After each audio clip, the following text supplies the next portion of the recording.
Hello friends, I welcome to all of you to sleepy classes. आज हमारा day Tuesday, तो हम polity के क्वेश्चंस करेंगे। वही हम रिवीजन बेस्ड चलेंगे। Okay, so 5 questions revision based. Let's see, polity जितना हम कर चुके हैं, फंडामेंटल राइट से हमने पार्लियामेंट तक हमने कवर कर लिए अच्छे number of topics, right. So let's solve this questions. Okay, first question, it's on the word of fraternity, right. इसकी definition application based.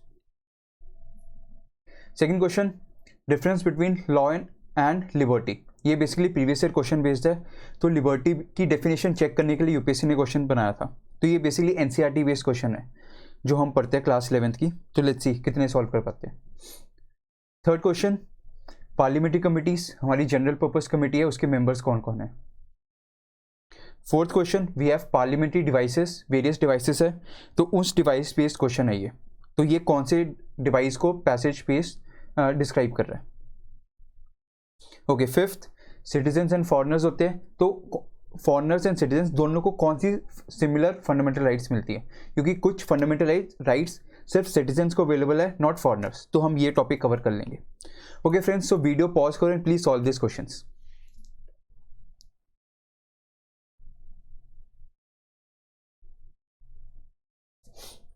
Okay, let's start. First, sorry, word fraternity. Fraternity हमारे word कहाँ पे mentioned है, preamble में clearly mentioned है। उसका meaning क्या है, इसलिए प्रेम्बल में कॉन्स्टिट्यूशन में क्लियरली मेंशन्ड है, it means sense of brotherhood first. और इस डेफिनेशन के दो टर्म्स है, dignity of the individual, unity and integrity of the nation. ये ध्यान रखना। और ये कब ऐड हुआ था, 42nd कॉन्स्टिट्यूशनल अमेंडमेंट एक्ट से ऐड हुआ था, ये ध्यान रखना, इंटेग्रिटी टर्म। ऑल राइट, तो सेंस ऑफ ब्रदरहुड ये है उसकी डेफिनेशन में। और क्या बोले, unity and integrity of nation, ये भी डेफिनेशन में। साथ में दूसरी टर्म क्या थी, dignity of the individual. So likewise अगर हम देखें, डिग्निटी ऑफ द इंडिविजुअल क्या, बेसिकली इट मीन्स कि जो मेरी पर्सनैलिटी है, मेरी पर्सनैलिटी सीक्रेट है, मेरे लिए बहुत इंपॉर्टेंट है, सेल्फ रिस्पेक्ट जिसको हम बोलते हैं, तो ये कोई हर्ट ना करे, राइट। तो बेसिकली वो कोई हर्ट ना करे। हम किस प्रैक्टिस से हर्ट कर सकते हैं, कास्टिज्म के बेसिस पे, रीजनलिज्म, टेररिज्म, ये सब dignity and unity integrity effect कर रही है। स्पेशली कास्टिज्म, जैसे विमेन को हम डिस्क्रिमिनेट करते हैं, तो वही बेसिकली फ्रेटर्निटी क्या प्रमोट करता है कि renunciation of derogatory practices against women. तो याद करो, फंडामेंटल ड्यूटी है हमारी, तो उसमें मेंशन है रिनंसिएशन ऑफ डेरोगेटरी प्रैक्टिस। तो वो क्या basically dignity of the individual को अपहोल्ड करे, स्पेशली विमेन। लाइकवाइज इसकी जगह में यूनिटी एंड इंटेग्रिटी की जगह क्या लिख सकता था कि prevention of terrorism, casteism, regionalism, जो हमें दिखते हैं प्रॉब्लम्स, जो जितनी इज्म वाली प्रॉब्लम है। पहले भी हमने पूछा था इज्म वाला प्रॉब्लम, आप सबने बताया था, तो बेसिकली वही। तो यूपीएससी एप्लीकेशन बेस्ड क्वेश्चन भी पूछ सकती है, और ये आपका मेंस का क्वेश्चन भी बन सकता है कि फ्रेटर्निटी टर्म है, उसकी डेफिनेशन बताओ और इसकी एप्लीकेशन आज के टाइम में क्या हम डिफेंड कर पा रहे हैं इसे या नहीं कर पा रहे। ऐसे एक बार यूपीएससी ने पहले ही पूछा था कि terms attached with the various democratic Republic है हमारे नेशन, उससे पहले जो सारी कीवर्ड्स है, तो उन सारी कीवर्ड्स को डिफाइन करो और क्या हम डिफेंड कर पा रहे हैं आज के टाइम में क्या नहीं। तो उसी को ध्यान में रख के क्वेश्चन बनाया गया था, right. Okay, law and liberty UPSC बहुत बार पूछ चुकी है क्वेश्चन कि जो ये टर्म्स है हमारी, liberty, equality, justice, Republic, fraternity, जैसे हमने देखा, तो इन पे क्वेश्चन यूपीएससी पूछ रही है। तो आज के टाइम पे इसकी सिग्निफिकेंस क्या है वो हमें पता होनी चाहिए। लाइकवाइज ये क्वेश्चन क्या बोल रहा है कि what is the most appropriate relationship between law and liberty. तो अब देखो, ये इस बार यूपीएससी ने क्वेश्चन भी पूछा था। आपने अगर जीएस2 का पेपर देखा, उसमें सेकेंड क्वेश्चन आएगा, उसमें क्या मेंशन है कि जो आर्टिकल 19 है उसमें right to freedom of movement and residence, ये क्वेश्चन था। तो उसके साथ क्या है, ये एब्सोल्यूट राइट्स नहीं है, इनके साथ क्या है, रीजनेबल रिस्ट्रिक्शंस इन्वॉल्व है। तो लाइकवाइज बेसिकली अब देखो, आपके पास फ्रीडम है, लिबर्टी है to enjoy freedom of movement, freedom of residence वगैरह, पर आप कैसे एंजॉय कर पा रहे हो जब ये लॉज है, क्योंकि लॉज के थ्रू ही आप एंजॉय कर पा रहे हो, अदरवाइज लॉ, बिना लॉ के आप इंजॉय नहीं कर सकते। सो लाइकवाइज ऐसे एक फिलोसफर था जॉन लॉक ने क्या कहा था, where there is no law there is no freedom. Obviously pol science वालों के लिए तो इजी क्वेश्चन है, बाकियों के लिए नहीं है, पर स्टिल हम अगर अप्लाई करें, देखो हमें फ्रीडम कब मिलती है, जैसे प्रैक्टिस ऑफ अनटचेबिलिटी, हमने क्यों उसको बैन किया, कैसे किया, लॉ के थ्रू किया। तो यूजली क्या होता है, जब लॉ होता है तो हम लिबर्टी गारंटी कर पाते हैं, otherwise if there is no law, anarchy रहेगा, अनार्की टाइप ऑफ इन्वायरमेंट में क्या रहेगा, हर कोई अपनी मर्जी से कर रहा है, तो हर कोई अपनी मर्जी से जो मर्जी करेगा अगर, तो क्या आएगा, मैं दूसरे बंदे की राइट को वायलेट करूँगा ही करूँगा, तो उसकी लिबर्टी इफेक्ट होगी। सो टू इंश्योर दी लिबर्टी, दूसरे की फ्रीडम रहे, उसके लिए क्या ज़रूरत है, लॉ की। So basically best statement is if there are no laws there is no liberty, ये क्वेश्चन था। If there are more laws there is less liberty, ये गलत है, बिकॉज मोर लिबर्टी होती है। लॉज, देखो लॉज के थ्रू लिबर्टी कम भी हो सकती है, ऐसे कुछ लॉज होते हैं, पर मोस्ट ऑफ द टाइम हमने जो अक्रॉस दी वर्ल्ड जो देखा है, laws ensures the more liberty, right, because laws के जो आर्बिट्रेशन मेथड्स होते हैं, जो आर्बिट्रेशंस या कोई भी मैं अपनी मर्जी से कुछ भी कर रहा हूँ, उससे प्रोटेक्ट करता है लॉ, तो इसलिए लॉज बहुत ज़रूरी है to ensure the protection of life and liberty. जैसे आर्टिकल 21 भी हो गया, एजुकेशन के लिए हम राइट टू एजुकेशन लेके आए, राइट टू एजुकेशन हमारा आर्टिकल में है, पर स्टिल उसको गारंटी करने के लिए हमने क्या किया है, एक तो constitution fundamental law of land उसमें हमने मेंशन किया, फर्दर हम एक पार्लियामेंट्री लॉ भी लेके आए राइट टू एजुकेशन, तो लिबर्टी के लिए लॉ बहुत ज़रूरी है, राइट। देन थर्ड क्या कह रहा है, if there are liberty laws they have to be made by the people, if there are liberty laws have to be made by the people, ऐसा ज़रूरी नहीं है, लोग बना भी सकते हैं या क्या कहते हैं सरकार भी बना सकते हैं, बिकॉज दो तरह की गवर्नमेंट्स होती है, डेमोक्रेसी भी, then we have authoritarian also, तो अथॉरिटेरियन गवर्नमेंट भी मतलब लिबर्टी गारंटी कर सकता है through laws, right. If laws are change too often liberty is in danger, ऐसा नहीं है, हमारे टाइम पे देखो कॉन्स्टिट्यूशन इतनी बार अमेंडमेंट हुई है, तो क्या हमारी लिबर्टी अफेक्ट हुई है, नहीं हुई। So fourth is also not the best option, so second is the best option, right. तो आप ये रीड कर सकते हो, बेसिकली दो कॉन्सेप्ट्स होते हैं, नेगेटिव एंड पॉजिटिव लिबर्टी, इतना डिटेल में नहीं जाना, ये थोड़ा सा मतलब एक्सप्लेनेशन के लिए मैंने ऐड कर दिया, बिकॉज जो आपकी पॉल साइंस की बुक है +1 वाली, उसमें है पॉलिटिकल थ्योरी वाली, तो उसमें मेंशन था एनसीईआरटी में, पर इतना डिटेल में नहीं जाना, बस एक बार गो थ्रू कर लेना, एंड जस्ट ऐसे क्वेश्चन को क्या करना है आपको, जस्ट अप्लाई करना सीखो, हर केसेस को अप्लाई करो। जैसे अगर लॉ है लिबर्टी है, अगर लॉ है क्या लिबर्टी गारंटी हो रही है क्या नहीं हो रही, अगर लॉ नहीं है लिबर्टी गारंटी हो रही है नहीं हो रही, तो स्टेटमेंट्स को थोड़ा अप्लाई करो, फिर आपको बेस्ट आंसर मिलेगा, राइट। इसको जरूरी नहीं देखना कि ऑप्शन वालों को आता है, जीएस वाले भी कर सकते हैं ऐसे क्वेश्चन सॉल्व, राइट। तो ये थोड़ा एक्सप्लेन मैंने कर दिया, alright. General purpose committee parliamentary committee है, तो बेसिकली पार्लियामेंट्री कमेटी के प्रीव्यू के बाहर होती है, राइट। तो बेसिकली इसके मेंबर्स कौन होते हैं, अब ये रट्टा वाला क्वेश्चन है, देखो इसमें कुछ नहीं है, इसका जो हेड होता है स्पीकर ही होता है, डिप्टी स्पीकर इसके मेंबर होते हैं, 1 और 2 are correct. Even departmental standing committees, हमने लास्ट टाइम क्वेश्चन किया था डिपार्टमेंटल स्टैंडिंग कमेटीज पे, जो उनके सारे जो चेयरपर्सन है वो भी इसके मेंबर होते हैं। Then leaders of the recognise parties, ध्यान रखना ये भी होते हैं, तो इसमें LOP भी आएगा, लीडर ऑफ अपोजिशन भी, लीडर ऑफ रिकग्नाइज पार्टी की जगह में लीडर ऑफ अपोजिशन लिखता तो वो भी आता, राइट, ये ध्यान रखना।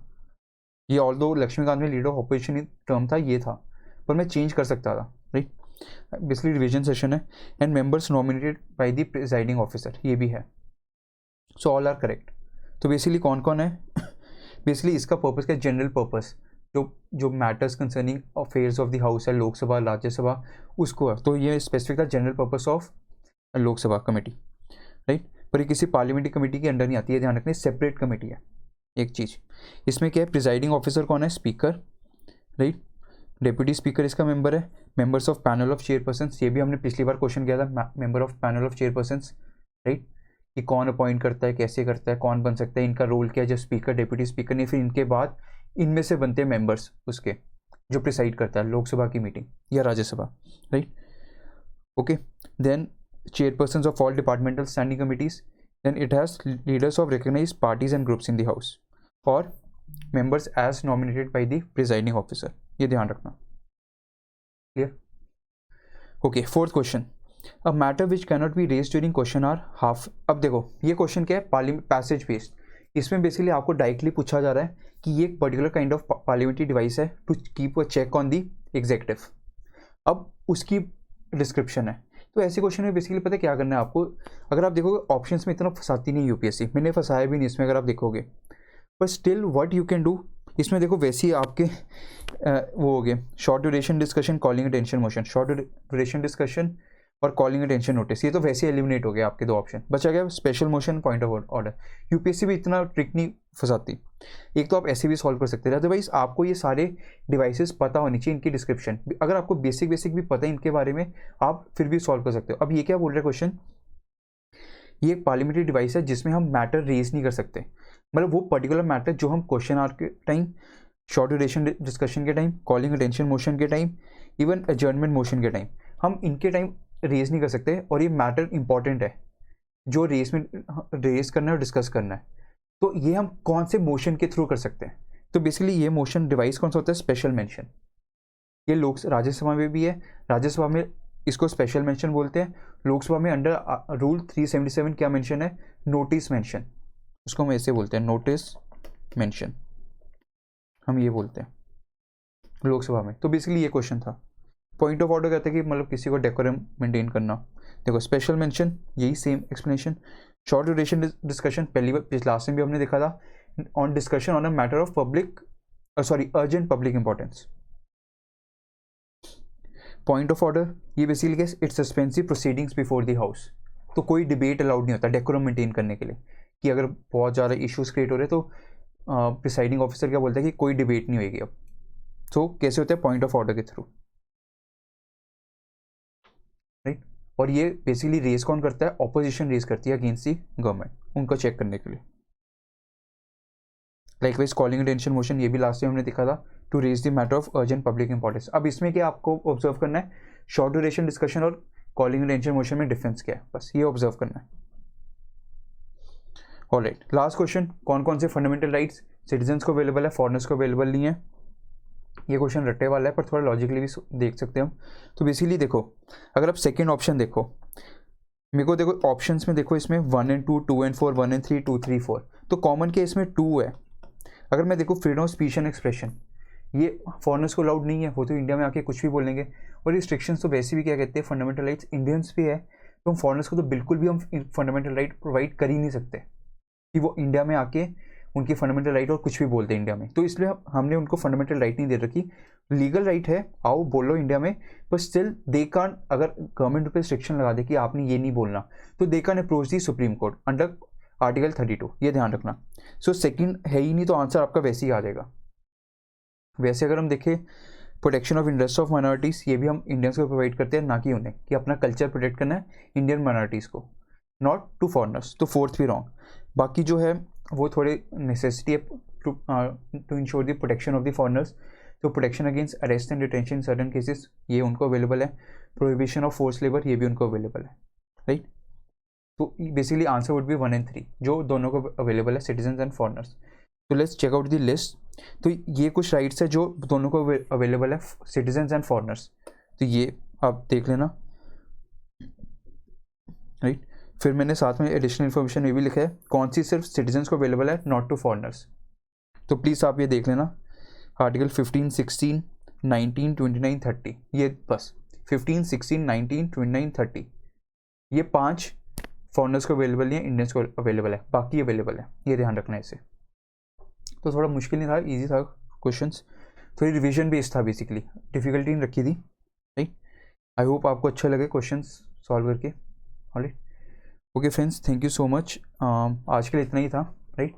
बाकी किसी को कोई डाउट होगा please feel free to approach me any time, alright. ऐसे ही हम रिवीजन सेशन चलाएंगे, राइट, ताकि जो पुराना पढ़ा है आपको एक बार रिकॉल हो जाए, जो भी पढ़ा हमने, right. Okay, thank you so much, have a nice day ahead.